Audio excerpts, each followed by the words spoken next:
Hello friends. तो सुबह की राधे राधे। और आज सुबह उठकर मैं किचन में आई।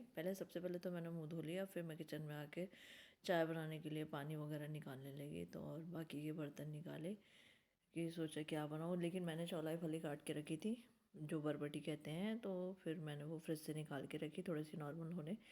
फिर उसे डोंगे में डाल के रख दिए कि अभी थोड़ी देर उसको पानी में डाल के रखूँगी। और फिर दूध वगैरह निकाला, और दूध वगैरह निकाल के मैंने उसको गैस चालू करके रख दी थी।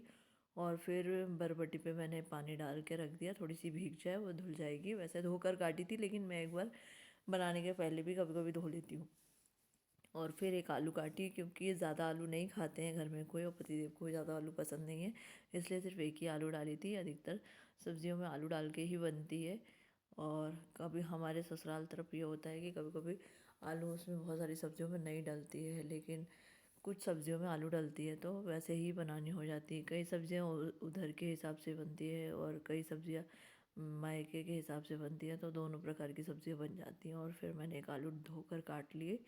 और फिर लहसुन निकाल के रखी थी। लहसुन हमेशा मैं छील कर रखती हूँ, तो थोड़ी जल्दी में काम आ जाते हैं, क्योंकि सुबह सुबह में छीलना नहीं होता, धीरे धीरे छीलना होता है। और ठंड में तो और छीलने में और दिक्कत लगती है, तो इसलिए मैं हमेशा लहसुन एक पाव या आधा किलो छील कर रख लेती हूँ, जिसे मैं पानी में रात को भिगो देती हूँ और सुबह को छील कर रख लेती हूँ। और फिर उन्हें सुखा कर, मतलब कपड़े से पोंछ कर, सुखाने का मतलब है, और फिर उसे स्टोर करके रख देती हूँ। और फिर मैंने दूध पकाने, मतलब दूध और चाय का जो पानी रखा था वो उफान आने लगा। फिर मैंने चाय पत्ती, शक्कर और चाय मसाला डाल के और अदरक डालकर जो होने के लिए रख दिया। और फिर लहसुन काटे और टमाटर काट के फिर तेल चढ़ा दी थी कढ़ाई पे, क्योंकि सुबह मैं 2-3 काम करते जाती हूँ। अधिकतर मेरी आदत है कि साथ ही साथ 1-2 काम चलते रहते हैं। और फिर मैं साथ ही साथ मोटर भी चालू करके आ गई थी। आज मैंने सुबह सुबह ही जल्दी से 6 बजे कुछ ही मशीन एक बार लगा दी थी, क्योंकि चादर वगैरह मैंने निकाल कर रात को रख दिए थे, जो कि सुबह लगा दिए थे कि फटाफट से उनको भी छत में डालाऊंगी और वो भी सूख जाएंगे। तो इसलिए साथ ही साथ मैं मशीन भी लगाते जा रही थी। और टमाटर को कट किए 2 सब्ज़ी के लिए, कि जिसमें सब्ज़ी छोंकना हो जाएगा। लहसुन हो गए थे, तो मैंने बाकी के सारे मसाले एक कटोरी में निकाले और मसाले डालकर टमाटर डाल दिए, क्योंकि मसाला जलना नहीं चाहिए, इसलिए मैं तुरंत उसके बाद टमाटर डाल देती हूँ। अधिकतर टमाटर पीस के भी डालती हूँ, लेकिन टमाटर मैंने कट करके डाले थे सब्ज़ी में। और फिर मैंने बरबटी और आलू डाल दिए उसमें और अच्छे से मिक्स कर दिए। और अच्छे से चलाने के बाद उसमें फिर मैंने नमक डाले थी, क्योंकि मैं नमक हमेशा बाद में मैं डालती हूँ, साथ में डाल दो तो समझ में नहीं आता है कि डाल दिया या नहीं डाला, इसलिए भूलना हो जाता है। और फिर मैंने उसमें सबसे लास्ट में नमक डाला था। और इसके बाद मैं गई, दाल निकाली, दाल को अच्छी तरीके से धो लिया। और अरहर की दाल बनानी थी, तो मैंने दाल को धोकर उसमें हल्दी और नमक डालकर, पानी डालकर उसका कुकर पैक करके मैंने रख दिया उसे पकने के लिए। तब तक चाय भी हो रही है और सब्ज़ी हो जाएगी, एक तरफ दाल हो जाएगी। और फिर अभी मैंने गेट नहीं खोला अभी, क्योंकि 6 ही बज रहे थे और अंधेरा बहुत था, तो मैंने गेट नहीं खोला। और मतलब लाइट भी आज गार्डन की बुझ गई थी, तो अंधेरा बहुत हो रहा था, तो मैंने सोचा कि पहले पानी पी लेती हूँ, उसके बाद बाकी के काम करूँगी। और फिर मैंने अपना गुनगुना पानी करके पिया। और सोचा कि अक्षत को उठा के लाऊं, लेकिन अक्षत आज खुद ही उठ के आ गया था। सुबह बोला मम्मा नींद खुल गई थी, रात को जल्दी सो गया था तो इसलिए नींद खुल गई थी। और वो सुबह उठ के आया और फिर पढ़ाई करने लगा, क्योंकि आज उसका एग्ज़ाम था, तो पढ़ाई करने लगा सुबह को। और सुबह हमेशा ऐसा रहता है कि एग्ज़ाम वाले दिन वो सुबह भी एक बार पढ़ाई करता है, और वो सुबह मेरे साथ ही उठ जाता है। लेकिन मैंने सोचा ठंड बहुत है, आधे घंटे में उठाती हूँ, तो मैंने इसलिए नहीं उठाया था, लेकिन वो खुद ही उठ के आ गया। और फिर मैंने ड्राई फ्रूट निकाला और उसे छील कर रखा। और बच्चों के लिए एप्पल काट कर मैंने टिफ़िन में काट कर छील कर रख दिया धोकर, क्योंकि बच्चों को छिलका सहित नहीं देना चाहिए। छिलके में आजकल वैक्स वगैरह लगी होती है, इसलिए मैं हमेशा छील कर ही देती हूँ। और छील कर टिफ़िन में पैक कर दो तो वो काले नहीं होते हैं। तुरंत छीलो और कट करके पैक कर दो तो वो काले नहीं होती। जैसे हवा लगती है एप्पल का रंग चेंज होता है, वैसे अगर आप कट कर तुरंत बंद कर देंगे तो उसका रंग चेंज नहीं होता है, तो बच्चे खा लेते हैं। और अक्षत और आयांश का ऐसा है कि उन्हें एप्पल हमेशा छिले हुए ही पसंद आते हैं, और वो छिलके सहित कभी नहीं खाते हैं। और मैंने टिफ़िन में डालकर तुरंत ही पैक करके रख दिया। और उसके बाद फिर मैंने सिंक के थोड़े से बर्तन जमा दी, क्योंकि बर्तन सिंक में बहुत हो गए थे। साथ ही साथ काम करते करते अभी ये होता है कि मेड नहीं आ रही है, तो मैं साथ ही साथ काम करते करते बर्तनों को भी धोते जाती हूँ, तो जिससे बर्तन अरेंज करना भी हो जाता है, बर्तन सूख जाते हैं, तो मैं इसलिए तुरंत तुरंत अरेंज भी करते जाती हूँ। और काम और जल्दी हो जाता है। मेड के भरोसे रहो तो थोड़ा सा काम लेट होता है, उनके राह देखो फिर उनके हिसाब से काम होता है, तो उसमें काफ़ी काम लेट हो जाता है। और अभी ये है, अभी जब तक नहीं है तब तक काम खुद करना है, तो अपने हिसाब से काम करना भी हो जाता है। और इतने में ही मुझे लगा चाय हो गई है, तो मैंने चाय का लोटा में निकाल के रखा कि जिसमें मैं लोटे में चाय को छान दूँगी। और फिर मैंने गैस बंद करी और चाय को निकाला।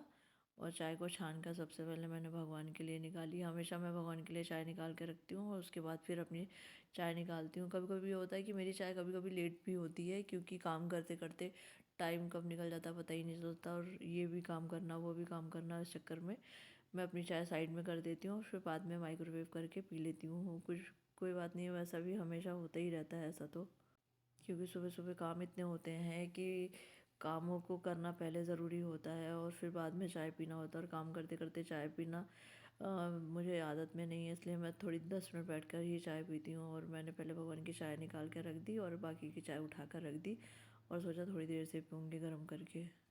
और फिर मैंने आटा निकाला, आटे में नमक डाला। कभी कभी आपके साथ ऐसा होता है कि आपने नमक डाल दिया और आपको याद ना रहे। मेरे साथ अधिकतर ये होता है कि मैं नमक डाल देती हूँ और फिर मुझे याद नहीं रहता है, इसलिए मैं हाथ से नमक डालती हूँ। और वैसे भी आदत हो गई है कि हाथ में पता चल जाता है कि मैंने नमक डाला है, तो इसलिए मैंने आजकल ये शुरू किया है कि हाथ से हमेशा नमक डालती हूँ। और हमें हमारे घर में आटे में, चावल में, दाल में, हाँ, सभी में नमक डालकर ही बनता है, जिससे सभी में नमक रहता है तो नमक भी कम लगता है। और उसका स्वाद मतलब ये रहता है कि सब में रहता है तो इक्वल लगता है। नमक ऊपर से डाल के खाने की आदत में नहीं रहता है, नहीं तो कई लोगों को नमक ऊपर से डाल के खाना होता है। अगर आप सब चीज़ों में नमक डाल के बनाएंगे तो आपको नमक कम कभी नहीं लगेगा, क्योंकि सब में थोड़ा थोड़ा थोड़ा नमक होता है तो इक्वल नमक लगता है और कम नहीं लगता है।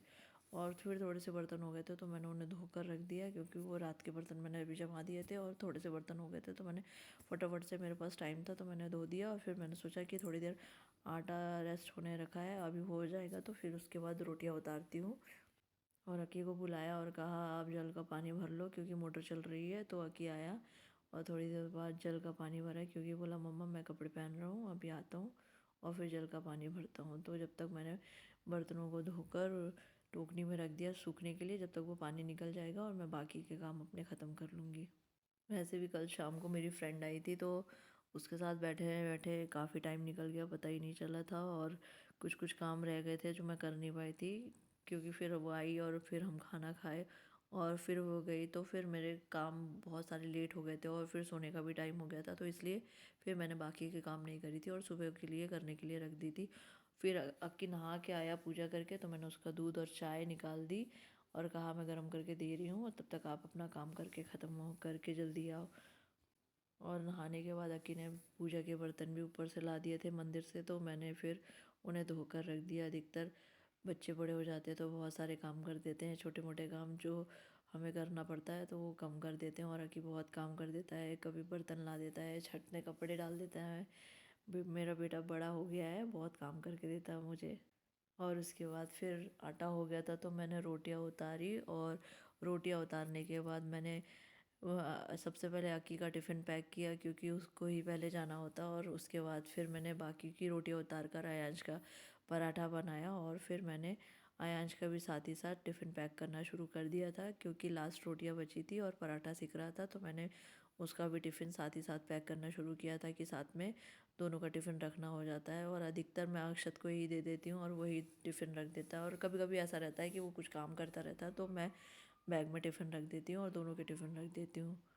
और कल मैंने धूप पे आंवले रखे थे और जो कि मैं रात को अंदर रखना भूल गई, क्योंकि छत पे रख के आई थी और वो उसमें फिर से थोड़े से गीले हो गए होंगे। तो मुझे जो याद आई तो फिर मैंने आँखी को छत में भेजा कि जाकर एक बार देख के आना। तो बोला मम्मा झूले में ही रखे थे, जो कि थोड़े से ओस में हुए हैं, ज़्यादा ओस में नहीं हुए हैं। और फिर मैंने रोटी के डब्बे को धोकर सुखा दिया और अच्छे से पोंछ कर उसमें रोटियां अरेंज कर दी।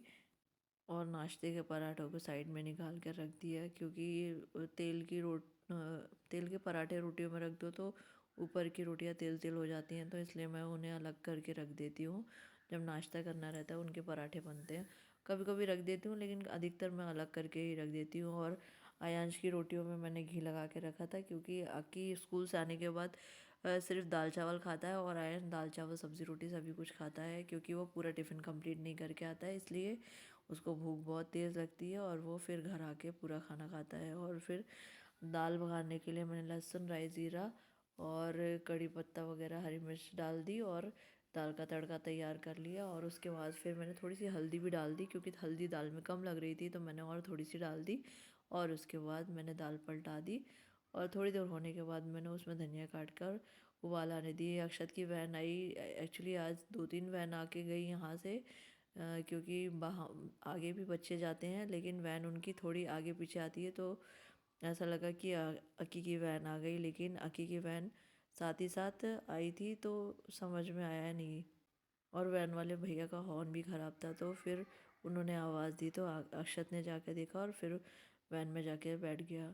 और फिर मैं आई, सारा किचन का ओटा साफ़ करने के बाद मैंने सिंक को अच्छे से घस कर साफ़ किया, क्योंकि सिंक बार बार पानी से और साबुन से गंदा हो जाता है और बर्तन धुलते रहते हैं, तो उसको 1-2 बार रगड़ के साफ़ कर लो तो वो अच्छे चमकने लगता है। और अधिकतर मैं किचन का काम ख़त्म करने के बाद सिंक को एक बार घस लेती हूँ, चाहे वो 2 बार हो गया या 3 बार हो गया होगा, लेकिन जितने बार सिंक किचन में काम होता है उतने बार सिंक को भी घसना ही होता है और वो साफ़ सुथरा रहता है।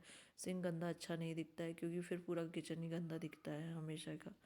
और फिर मैंने घसने के बाद लोटे से पानी डालकर अच्छे से क्लीन कर दिया सभी तरफ, क्योंकि चौरस है और यही अगर अंडे आकार का रहता है तो फट पानी निकल जाता है। और ये बड़ा सिंक लिया लगाए थे हमने, तो इसमें पूरा पानी साइड साइड में नहीं जा पाता, तो फिर इसलिए कोई भी बड़े बर्तन से पूरे साइड साइड में पानी डालना पड़ता है।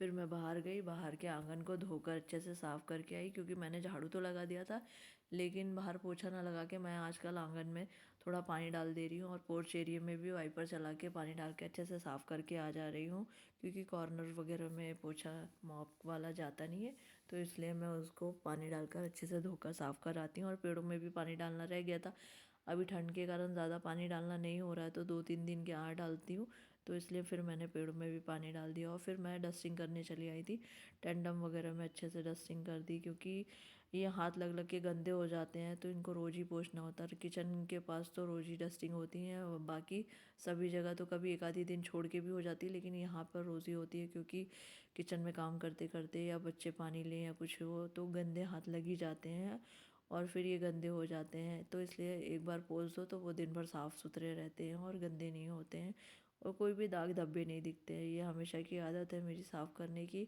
अगर ये मैं नहीं करती हूँ तो मेड से करा लेती हूँ, लेकिन साफ़ ज़रूर होते हैं और क्लीन रहते हैं। और फिर मैं गई टीवी वाले रूम में, हॉल में, और जाकर वहाँ की डस्टिंग करी। और उसके बाद फिर मैं टेबल टॉप के पास भी करना था, तो मैंने माइक्रोवेव वगैरह पोंछ कर फ्रिज के पास अच्छे से क्लीन करके मैं टेबल टॉप के पास गई, कॉलिन डाला और अच्छे से उसको क्लीन किया, नल को क्लीन किया, क्योंकि छींटे छींटे के निशान पड़ जाते हैं और कॉलिन डाल के अगर पोंछ दो तो पूरा चमक जाता है। और उसके बाद मैंने सिंक को अच्छे से घस कर साफ़ किया। हर चीज़ को रोज़ साफ़ करते रहो तो वो साफ़ सुथरी रहती है। और उसके बाद फिर मैंने बाहर धो दिया था, तो मैंने हॉल से झाड़ू लगाते हुए वॉश एरिया की तरफ ले आई, क्योंकि बाहर पूरा गीला था और झाड़ू ले जाती करके तो पूरा चिपक जाता था, इसलिए फिर मैं वहाँ से पूरा कचरा यहाँ वॉश एरिया की तरफ ले आई और यहाँ पे सुपड़ी में उठाकर फेंक दिया। और उसके बाद फिर मैंने अंदर वाले बेडरूम में झाड़ू लगाया, क्योंकि यहाँ से सीधा वॉश एरिया के पास ले जाओ कचरा और फिर उसके बाद साफ़ करना हो जाता है। और फिर उसके बाद मैंने पोछा लगाना शुरू किया था, और पहले तो मैंने सीढ़ियों में पोछा लगा के आ गई थी और ऊपर पोछा लगा के आई। उसके बाद मैंने नीचे हॉल वगैरह में और बाकी के रूमों में मॉप से पोछा लगाया था। सीढ़ियों में हाथ से लगाना पड़ता है क्योंकि कॉर्नर में मॉप नहीं जाता है, इसलिए मैं बाकी जगह पे मॉप से लगा लेती हूँ, उससे सब जगह अच्छे से लग जाता है। और इसके होने से बहुत सुविधा रहती है, फटाफट से पोछा लग जाता है, पता भी नहीं चलता है। और यही इतने बड़े घर में बैठ के हम पोछा लगाएं तो बहुत टाइम लग जाती है। और पोछा लगाते लगाते मैंने गीज़र ऑन कर दिया था और पतिदेव को भी हल्दी वाला दूध बना के दे दिया था। और पहले पहले मैंने सब जगह डोरमेट्स वगैरह डाल दी और रनर भी डाल डूल के आ गई। और उसके बाद मैंने कारपेट को भी लगा दिया, क्योंकि सब जगह तुरंत तुरंत पोछा सूखने के बाद डाल दो तो एक काम ख़त्म हो जाता है। और फिर नहा के आने के बाद मैंने चावल धो के उसमें नमक डालकर प्रेशर कुकर में लगा दिया। अगर आपको मेरे व्लॉग्स अच्छे लग रहे हैं तो कमेंट कीजिए।